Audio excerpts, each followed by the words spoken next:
What's up, Unstoppable Squad? Today we have another wrestling podcast for you guys. I'm Unstoppable Denominator, and over the phone we have Pistol Pete. What's up, guys? Sorry, we are doing this over the phone this week. We have... It's the only way, last minute things got in the way, so... Yeah. It's fine. But anyways, Unstoppable Squad. We're here. Yes, we're here for you guys this week. Thankfully. Could have missed this week's, but we're doing this for you guys. Anyways, Unstoppable Squad, our first topic is TNA. What a show they threw, though, by the way. Oh my god. Bound for Glory was absolutely incredible. Yes, it was. Absolutely incredible. My friend was actually there, by the way. I watched it this past Monday. Nice. So, My friend was there, and Mike Santana actually walked down where they were sitting. really? Yep. I'll have to show you. Have to show you the video at some point. He's got it on his Facebook. He actually walked down where they were sitting, and I was like, "Oh shit!" That's awesome. Yep, Not gonna cap. That is awesome. it was. Let's talk about how they have two winners for Call Your Shot: Frankie Kazarian and Nick, aka Dolph Ziggler. Yeah, Dolph Ziggler. Yeah. This was interesting. Basically, what happened was how the Call Your Shot gauntlet works. It's kind of like a Royal Rumble. Right. When they get the difference is when it gets down to the final two athletes in the ring, they're supposed to have a one-on-one match. Yep. Now, usually what transpires is, in fact, in every other Call Your Shot gauntlet, there would be a winner between those two. Yep. However, this time, both Frankie Kazarian's shoulders and Dolph Ziggler's shoulders hit the mat in a pinfall at the exact same time. Yes. Though the referees didn't agree on it, so they went to Santino Marella, and I thought what was going to happen Was a rematch. Was that they were going to restart the match. Right. Same. Until someone wins it. However, that is not what happened, because Santino Marella announced that for the first time ever, there will be a double victory. So now Nick Nemeth and Frankie Kazarian both get to use the trophy to call their shot whenever they want for a year. And they almost did it at Bound for Glory. Yes, yeah. I almost called him Ziggler, but Nick Nemeth almost did so. Yeah, well, Frankie Kazarian did as well. Oh, so, yeah, that's right. Okay. But Buddy, who was there, he said this might be leading into a storyline. Yeah, this is 100% leading into a story with them. They are both really great in their own right. It's not the outcome I would have predicted, or I'm not sure I would have done it like that, because I would prefer there to be one of them. But right. As the theme, that was kind of a theme of the night, because a lot of things happened that I didn't think were going to happen like that. But congrats to both of these guys. I'm sure this is going to be a good storyline. Right. And I will be tuning into TNA more. Yeah, same. So, I just wasn't able to watch TNA this week after the Bound for Glory situation, is because I literally forgot there was wrestling this week. yeah. Literally, I've been so busy, and yesterday I got home, I was beat after yesterday, so I didn't even get to do anything. Yeah, yesterday I kind of hung out last night, so I got home kind of late. Nice. I was like, I don't feel like turning on SmackDown right now. I just saw... when I'm probably going to be updated on this show anyway, so it's like... I pretty much just watched the highlights. That's what I might do. Back on track, so... Our next topic is the Dudleys have officially retired and handed the boots over to the Hardy Boys. This was awesome. Yeah. It was an incredible match, but I wasn't expecting the way how it ended, to be honest with you. I wasn't either. What I thought was they were going to leave their boots in the ring. Well, to me, I thought with the match, I was expecting both Dudley boys go through the table. Oh, okay. Not one at a time, you know. Jeff Hardy still can move high off the ladder, though, for sure. He can still do it, and I guess... At the age of 40-something. He's getting up there, but these four could they proved that they still have a lot left in the tank. Right. Well, more so the Hardys, because obviously the Dudley boys hung it up. Yeah, and right after... They are the most decorated tag team ever. They are more... If this is how they wanted to go out, they more than rightfully earned it. Yeah. And it was an incredible last match. I thought it was... I didn't really understand it until I saw what was going on, and I was like, oh, okay, so it's kind of like an elimination match. Right. They're turning it into an elimination match when they could have just thrown both of them into the table, but it wasn't really an elimination match, but yeah, it wasn't really an elimination match, but that's just how they manipulated the stipulation. Yeah. Yeah, but it was incredible. Yeah, it was a good match. It was a really good match. You guys should watch it. Definitely, yes. I agree with Pistol Pete here. But yeah, let's get back to where they put the boots in, gave the boots. Like you said, were expecting to put them down in the ring, but the proper way was good idea to give it to the Hardy Boys. They earned it. Yeah, that was a great move by them. I believe, well, obviously these two tag teams respect the hell out of each other. Yeah. And this was kind of like a mutual respect way of going out for the Dudleys. So, again, if this is how they wanted to go out, and I'm sure it was, this is a great way of doing so. Right. And, as it was speaking of the match and stuff, and the boots and everything, Jeff Hardy made sure to protect the Devon Dudley, who had spinal surgery in 2022. He took 100% of the pain in the ladder spot, landing right on the table, which you can really see where he actually did protect him. I saw that real time.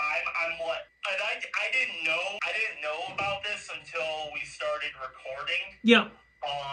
But this just gives me even more respect for Jeff. Right. And the thing is, I've seen different angles from different fans doing that, showing the footage of that. Literally, you can see Jeff Hardy going through one table as his legs just landed right on Devon. Okay. So he really did take the entire impact. Yes. So props to Jeff. Yes. Props to Matt and Jeff for making sure their friend was okay. That was a classy move. I'm sure Jeff's body is going to say otherwise, but like, what the fuck are you doing? But okay, what's next?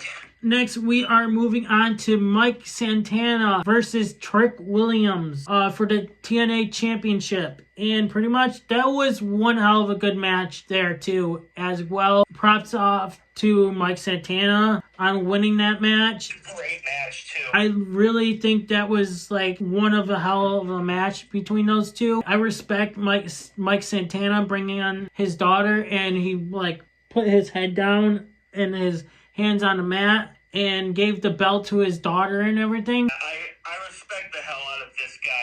Mike Santana has really blossomed into one of like the best wrestlers in the world. I mean, he was always really talented, and you could always tell that he was a really good wrestler, and everybody respects him for it. The way he has been in TNA, it seems like his energy is at an all-time high, at least for me, and I really haven't seen Mike Santana like as this good. Yeah, the match with Trick Williams was just it was kind of like the cherry on top of the cake. Yeah. For me, because this entire pay-per-view was filled with really good matches, or matches that had me intrigued as to what the future of the brand will look like for the next year. Yeah, I respect the hell out of Mike Santana for what he did at Bound for Glory. Yeah, same. Props to him. And props to Trick too, because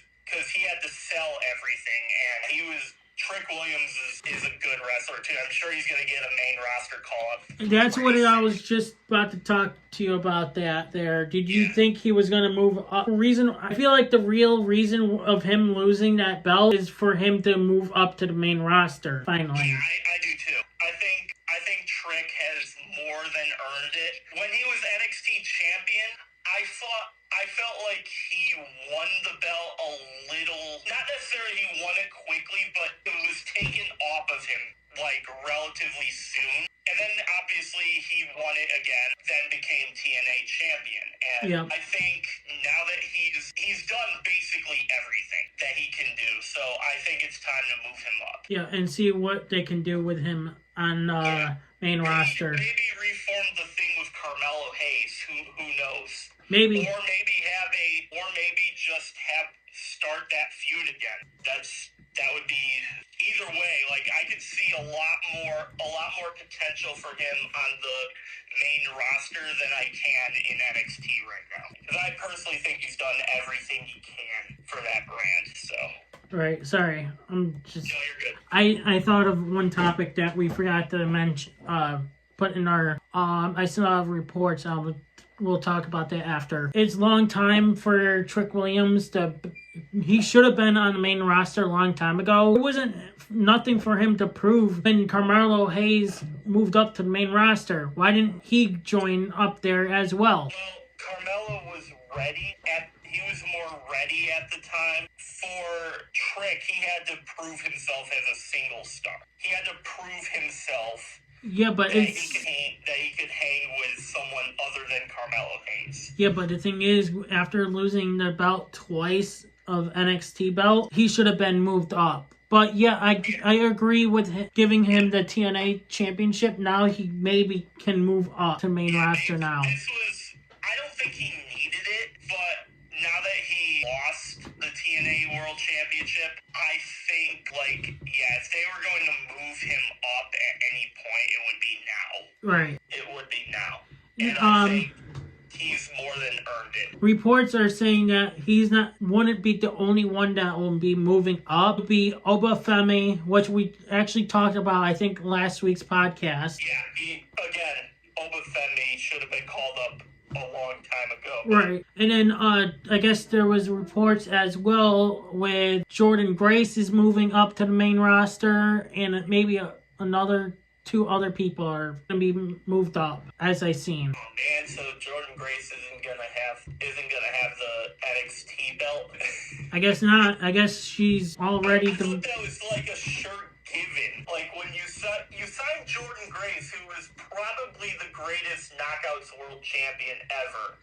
The first thing you do is not give her the NXT championship. Like what are we doing?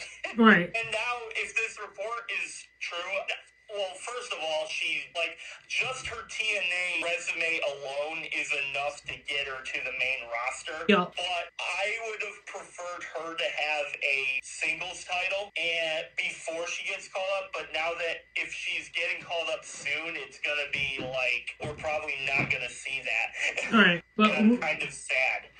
We'll see what plays out. Yeah. Who's going to get called up in the next whatever. And I'm kind of sad about it. Who knows? Maybe she might stay on. She might want to say, hey, I just want to win the NXT championship before I move up. Hey, maybe she will say that, but I don't know. Who knows? We'll have to see. It's actually called up. But I hope so, but WWE. Yeah. Oh, you're ready. We're gonna move you up. Oh, cool. So I'm not gonna be NXT champion. Yep. Great. One title I actually want to win. Okay. I don't understand WWE sometimes because if I was a wrestler and I had to go through NXT, it wouldn't be a demand for me, but I would be like, I have to win the NXT championship. I have to do that before I get called up. Yeah, to prove myself that I came with the big guys up the main roster. Right. And you're just proving, again, not that Jordan Grace needs this, but she has such a stacked TNA career. Yeah. To where I'm honestly shocked that she doesn't have, at bare minimum, the North American Championship. Yeah, same. Obviously, she should have both of them right now. Yeah, but, she is like the next. She's acting like she's the Big Papa Pump. Remember how Big Papa Pump? Yeah. How she has the big muscles and everything when he had them too. She's acting like him. I don't know how I feel about it because again, she deserves something. Right. Next topic is about Seth Rollins. Apparently, reports are saying that he is injured from the coast to coast, which I think we actually brought up how the coast to coast where he landed on his shoulder. People saw him in a sling, and that's why WWE had wrote him off TV and also get kicked out of the division, which I don't understand why kick him out of the division. Yes, he's got to probably get surgery on his shoulder, but why now?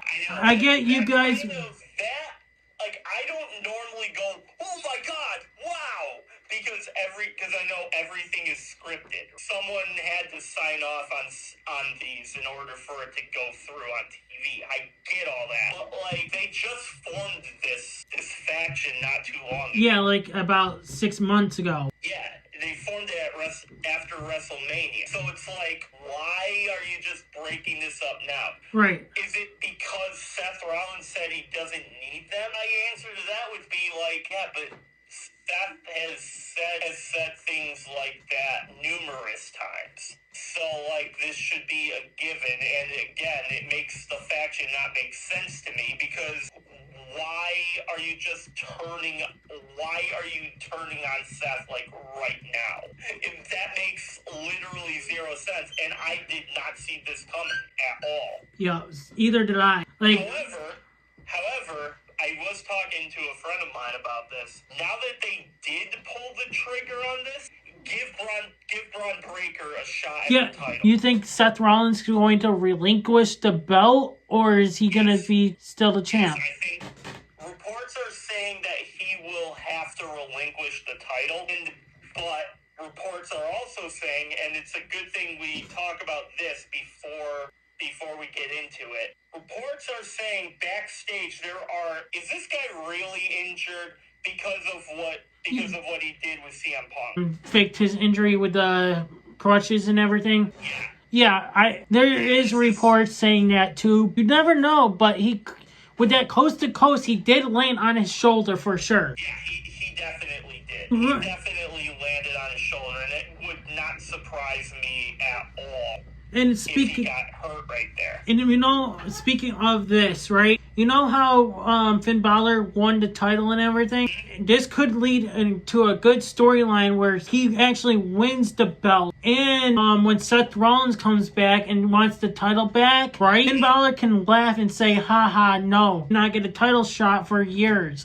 Like how... Yeah, because this is pretty much the equivalent of the Universal Championship. Yeah, because Seth Rollins did laugh at Finn Balor for getting injured and losing his belt. Yeah, he did. Could that mean he couldn't lead the division? Or could you be someone else leading the division, like Jey Uso, since he's been teasing the heel turn or something? Or could it be someone that we don't know, maybe from someone on the main roster, on NXT that's going to be moving up to the main roster, I mean? I can totally see that happening. The way they did Finn Balor still pisses me off. The way they have been doing Finn Balor dirty time after time still pisses me off. Right. Finn Balor is my favorite wrestler in the company, and the way they have treated him since he won the Universal Championship really bothers me. Same. It feels like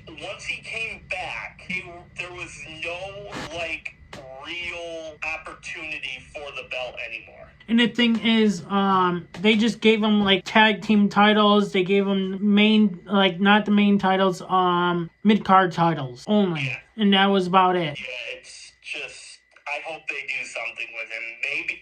Maybe Braun Breaker is the first challenger for him. Maybe. I'm basically giving up all hope that Finn Balor's gonna get anything of note, but it is what it is. But speaking of this right here, I got more notes here of the Seth Rollins here. That WWE had no plans on turning the division on Seth until 2026. Yeah, that makes a little more sense to me. So that they might have to pull the trigger on turning on him because of his injury. So the only way I could see, based on that, I think he really is injured. Based on that, because if Seth was healthy, why turn them? Because if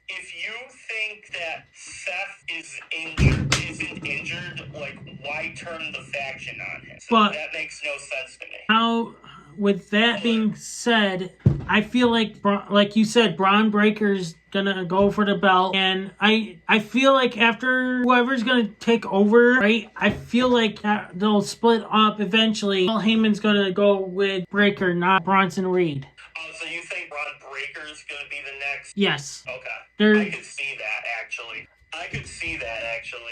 Braun Breaker said on social media saying that the vision has never been more clear. So what does that mean? I'm thinking that means that Braun Breaker doesn't see Seth's vision for the company, and I think it could mean that the vision is Seth's vision and not actually the visions of Braun Breaker, Paul Heyman, and Bronson Reed. Like maybe like remember what Jey Uso said to Jimmy at the most recent show?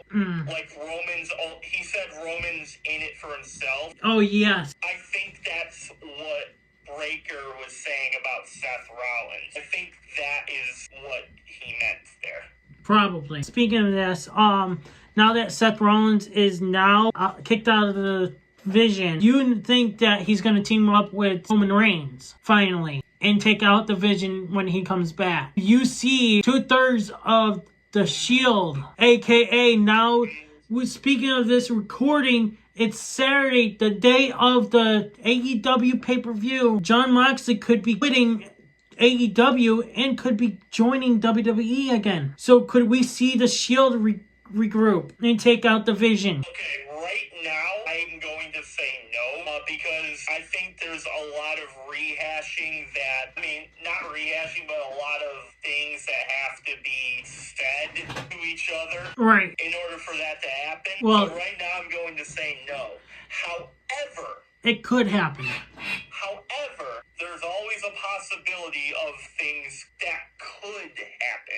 So I think this could happen, but in the very distant future. The immediate one, no. However, if Jon Moxley leaves AEW, and that is official, if Jon Moxley officially leaves AEW and then signs with WWE, we can revisit this topic. Okay. We can revisit this topic, because I think that would be the only way those two, Roman and Seth, would be on the same side. Right. I think that's the only way that's going to be possible. All right, well, we'll come back to it if he does come back to WWE and maybe see this eventually. Reports are saying that Ridge Holland has announced that WWE will officially release him from the company this November. So with him being injured and everything, he's being released. So I'm guessing they don't have plans for him. But with WWE, they like to freeze the contracts while wrestlers are hurt. Yeah, this is a thing that, it's not just WWE. AEW has done this too,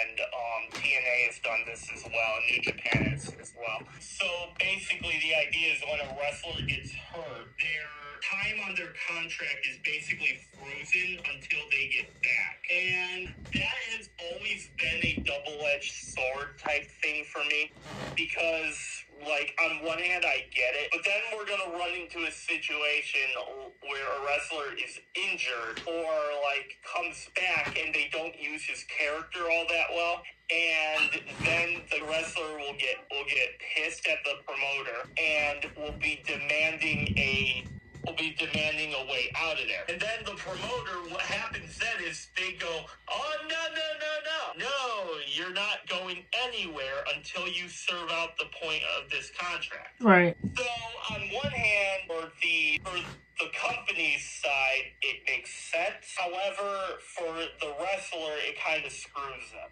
because you're essentially holding them hostage until they fill out the rest of their contract. Yep. Which we're going to talk about later on with a certain wrestler. But yeah, when it comes to Ridge Holland, he is injured, so it's kind of messed up that WWE cut him. Yeah. On that, but do you know what also happened this week? Big E announced that he is retired. Oh, did it? Okay. I thought. Yeah, I did see that. No, but Unstoppable. It fits into this topic here. Big E officially retired this week, and Ridge Holland was the one that injured him. So, do you think there's a possibility that they fired him for that instead of him being injured? I'm not sure. I feel like they released Ridge Holland first, and then the reports came out Big E retired after. Okay. So that's what I feel like, but I don't remember what reports came out first. I forgot to mention that in our, the thing is, I saw that during the week, and then I was like, shit, never got a chance to do. I mean, we've talked about Big E on this show before. It sucks that I don't ever like seeing a wrestler get cut due to them being pregnant or them getting hurt, because it's like those things are like out of your control. They happen. Right. Like, it happens. That doesn't give the company a right to fire you, because like that's something that's out of your control. I don't know. We'll see where he did say on Twitter, aka X, he did say he will be launching his own online coaching business. So he said stay tuned instead of going to WWE or doing wrestling or whatever. But Ridge Holland? Yeah. Yeah, it's okay, so he has something to do. So he's not gonna be out of a job. No. Okay, that's good then. Well, good for him. If this is what he wants to do, good for him. Right. It So just sucks that he got injured and then released during his injury. do you think this is like karma to him after injuring Big E? Well, that's what I was bringing up earlier. Right. That's kind of what I was. Oh, sorry. I earlier. wasn't paying attention because I think I got a message from Vulture. Okay. But yeah, I don't think it is, but it's just the things line up perfectly. Right. On one hand, Big E retires, but on the other, like, shortly around the same time, they release Ridge Holland. It's kind of like, it's kind of funny that they lined up like this. So maybe it is karma, but I don't really think it is. I just think it's a funny coincidence. Right. So The Rock says he should be John Cena's last opponent. And also, not just that, reports are saying that The Rock said that it's up to John Cena who he wants to face for his last opponent. So And it should be up to John Cena. It should be up to John Cena. Anyone he wants should be the final opponent, including if John Cena wants Gunther to be his final opponent, that's what he should get. remember what I tagged you in this yesterday about, let's see, what did I say? WWE has discussed the idea of John Cena winning the Intercontinental Championship from Dominic, which we have talked about this on the podcast. Yes, we did. So the reports are saying the idea of Cena winning the IC title from Dominic, the match right now is at Survivor Series. And it is being played for his final match with Gunther. That has been discussed via WON, Wrestle Absorber newsletter. Yes. So this just raises questions like is it really Gunther now? Or is it going to be anyone else? Could we see it be Dom Mysterio? there was reports of him being the last opponent too. But like I said, I feel like the title's gonna be on the line against Gunther and John Cena loses. There is also reports that John Cena does not. Natalia actually reported it, saying that John Cena doesn't really want to win his last match. So if that's the case, I'm just going to assume this is true and Cena does believe this for purpose of the discussion. So if Cena did say that and he does want to lose, then they better not make that a title match, because that is stupid. You never know. He might actually lose it to Gunther, like I said. Yeah. It doesn't even have to be against Gunther. It could be against anyone. Why not just have your final match be a match where you can the title doesn't have to be involved here. It could just be like a send-off for him. Right, or he could retire as a champion. Yeah, or he could retire as the champion. He wins it, then immediately relinquishes it. Yeah, leaves it in the ring. Ta-da! Yeah. Boom! There you go, WWE. Better booking right there. We can book us of the year. Bookers of the year. Yeah, and then he would truly be the last real champion. Yeah, seriously. It would be right in his character. Yeah, but it should be anyone Cena wants it to be. I wouldn't have any problem if it was The Rock. Right. If it was The Rock versus Cena as the final match, that would be great.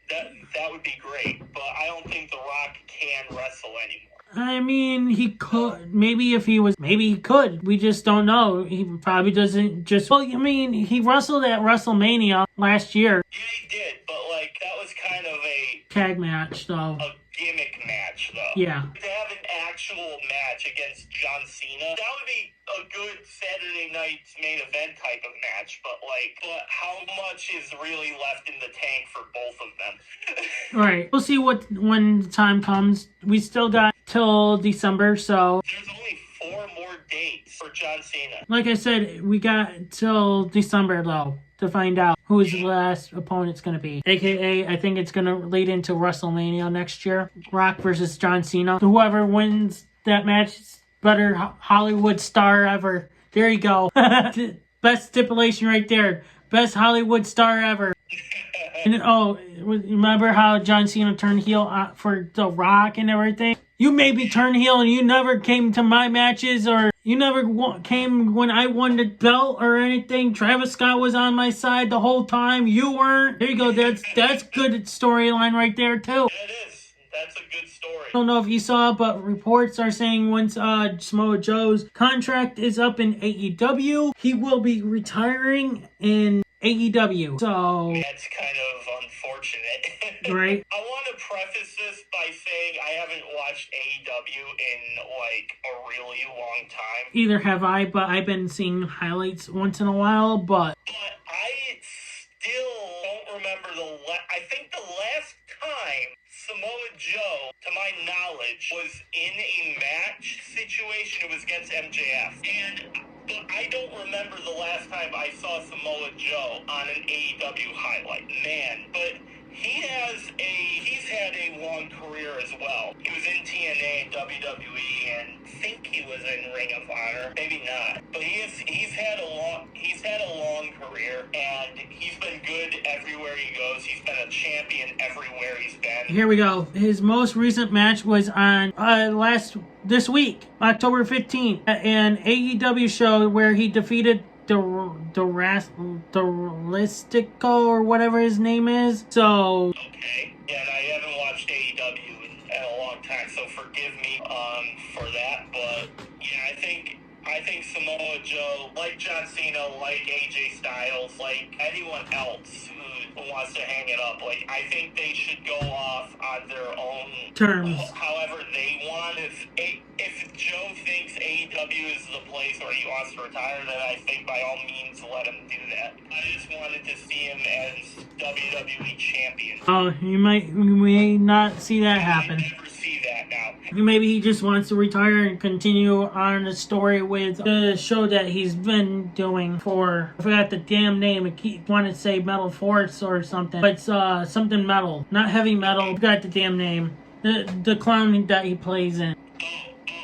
Twisted Metal. Yes, that. I always keep on wanting to say heavy metal and shit. Good show. I have to watch season 2. Let's move on. Remember when we mentioned about releases up above earlier? Yeah. With Rich Holland? I did forget to mention that WWE have no plans for Wesley on the main roster. Are you kidding me? Yep, this is what reports are saying as well. Well, I mean, look at what they didn't have anything for Adam Cole either for the main roster. You know, it's stuff like this that really bother me. I mean, they could have used Wesley for the Sami Zayn's open challenge and had him win the open challenge. Yeah, they could have. But no, they decided to release him because they had nothing planned for him to the main roster. Well, there you go, WWE. We just gave you an idea. You guys could have used that idea, which we talked about last week, too. Yeah, or have him go up against Dom. Bro, there's a bunch of different things you could do with Wesley. Holy crap. Yeah, they had that. That has to be a fake report. That's gotta be, because there's absolutely no way that WWE is that pathetic. There's no way. Holy shit. There's absolutely no way. That's gotta be a fake report. Honestly. I'm looking right here. Reports indicate that WWE released Wesley because there was a prevalent lack of interest for the main roster. Right here. Yeah, there's no port. Yeah, there's no. Wow. Yeah, I'm looking at it right here. Wow. So all of that stuff he did in NXT was for nothing. Yep. Now, we talked about last week, he might go back to TNA to regroup the Rascals. Yeah, I think that's what he's gonna do now. That makes zero sense, even for WWE, because Wesley is super talented. He is. I'm not gonna lie. I mean, they should have kept the other guy with the of the Rascals, that Zachary Wentz, in WWE, but they released him. He was talented too, but WWE just don't use their brains. They don't have use for him. Then why sign him to a contract if you don't have anything for him in the main roster? If you don't see potential for a superstar on the main roster, why even sign him to NXT? Right. Like, why even sign him to NXT? Isn't NXT supposed to be the developmental brand? Yeah, and to make you look like a great superstar to the main roster. Obviously not. If you don't have any plans for that wrestler to the main roster, then. I don't get it. He was doing fine. Yep. And now he was cut because there was no plans for him, apparently. That's ridiculous. That's ridiculous, because everything he's done in NXT, he was phenomenal in NXT. Like, former tag team champion, former North American champion. Like, bro, this dude has talent. He was a great heel when he was facing Zach Wentz. I felt they pulled the heel turn off well, and his character didn't take a hit from it. Like, I don't get it. I really don't. That's crazy. I hope Wesley goes somewhere where they can actually use him properly. Right. Like I said, I feel like he's gonna go back to TNA. So. He has to at this point. Our big topic of the title, as you guys can see it as the title of this video / where you guys are listening to, WWE apparently sent AEW a cease and desist letter for putting Andrade on TV as he broke his 90-day non-compete clause after getting released via Wrestling Observer newsletter. Okay, can I mention this? Now that Vince McMahon's no longer in fucking charge, get rid of the fucking 90-day or however 30-day non-compete clause. Let the fucking wrestlers go wherever the fuck they want. I don't know if they're paying them for the 90-day non-compete clause. Okay, so they're gonna be out of job for 90 fucking days? What are they gonna fucking do? Sit at home doing nothing? Here's the thing though, Unstoppable. He wasn't released. He was fired. This is what's been trending on social media this week, because it's not a 90-day release clause. It's a 1-year release clause. Yeah, because they changed it now. Because now, because he broke it. He broke the release clause, so he has to sit out 1 year. And the 90-day release clause only applies to wrestlers who have let their contracts expire normally. Because Andrade was fired, apparently the standard now is if you're fired from a TKO contract, you are going to be sitting out 1 year. Yep, now that's bullshit thanks to AEW signing. You know, yes, it was great to have him in the Don Callis family. Now he's fucked. The AEW is fucked as well. Now he's out of a job now. You know what's very shitty about this? Because he signed the contract, because he read everything and signed it, if he takes this to court, because he signed the contract, he's screwed. You think, okay, was it originally on a contract? Yes. Because I feel like this is something they just obviously decided to say out of the blue. Because I've never seen this ever in my life, a year. I've never seen that either. Never. But apparently, there is a section in the contract that was making waves. Hold on, let me see if I still have it. New TKO contracts reportedly include a clause where if you are fired for cause or breach of your contract, then you will have a 1-year non-compete. This is reportedly the issue that Andrade is currently facing. Fightful managed to get hold of the wording that TKO uses in their contracts. Section B, upon termination of this agreement, promoter, in this case WWE, which of the terms therefore of Andrade wrestler, so you subbed in Andrade, shall not work, appear, or perform in any capacity for any professional wrestling, sports entertainment, mixed martial arts, and or ultimate fighting organization, promotion, or entity not owned or controlled by WWE or any affiliated or subsidiary company thereof in the United States for a period of up to 1 year from the date of such expiration or termination as specified by the promoter in the notice of termination, provided, however, that if no lesser is specified by WWE in the notice of termination, such period will be 1 year. That is apparently the official wording of the contract that Andrade signed. And because he was fired and signed the contract, he has no case if he brings this to court. To me, I think that to me, like I said, I feel like this is a whole bunch of bullshit right here. Like, non-compete clause, get rid of it. Let them fucking wrestle wherever they want. Yes, you own the fucking name. Great. Cool. Great. Let them wrestle somewhere else under a new name. I know. Have them wrestle under a different name. Yep.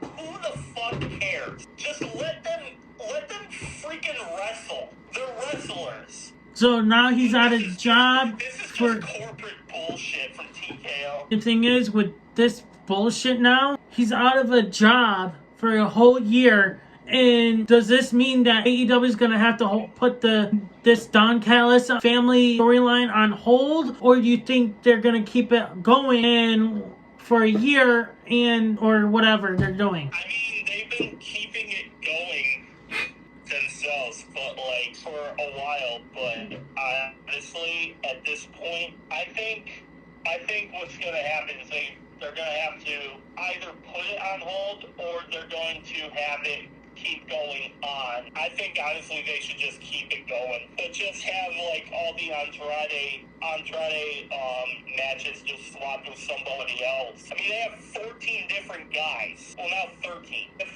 13 different guys in this faction. Surely you can find someone else to replace him. I mean, their main person, corporate BS. Which I think this was the main reason why AEW signed him, and to have him be in a Don Callis family, and to have him be the main star of the family and turn his back on one of the family members because Don Callis told him to. But now, with him being out of a wrestling company for a year, now that's not going to happen. I think that's what AEW was planning on doing, that storyline. Yeah, I agree.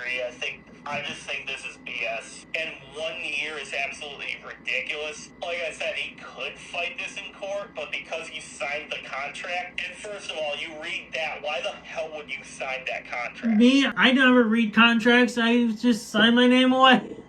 I know. Because there's too much fucking reading to go through. It's like, okay, I read slow. I do read slow and everything. People are like, you're gonna read faster? It's like, I'm sorry, I read slow. You know, I'm not gonna waste everyone's fucking time reading a whole damn 20-page of contract. He probably just, write your name there, write your name here, write your name here. Yep. And it's like, then, okay, you're hired. It's like when I go to get my new truck, right? I went to get it signed and everything under my name and everything. Hey, you need to sign here, and here. Didn't even give me a chance to read the fucking contract or anything about my truck. So maybe that's what Andrade did. Oh well. Well, he's fucked. Maybe we'll come in. Maybe we'll hear more updates about this next week in next week's podcast. Like I said, it's bullshit. They should get rid of the non-compete clause. Let them just go to another wrestling company for, as long as they can. Why? Because now Andrade is completely fucked. The storyline for Don Callis is fucked that they had for plans for. Anyways, we're gonna move on. Ilya Dragunov has accepted the open challenge for Sami Zayn's U.S. Open Challenge. The Miz was originally going to go out there, but Miz got attacked by Carmelo Hayes. So Ilya Dragunov pretty much took the opportunity to... So Ilya Dragunov took the Miz's spot then? Yes. Okay. Does this mean the Miz was supposed to beat Sami Zayn? I don't think so. I think maybe if The Miz was going to be in that match, he probably would have got attacked by Carmelo Hayes during that match. Yeah, maybe. So, Maybe, but I just like seeing a world where The Miz actually won the... but congrats to Ilya Dragunov. I just think that would have been hilarious.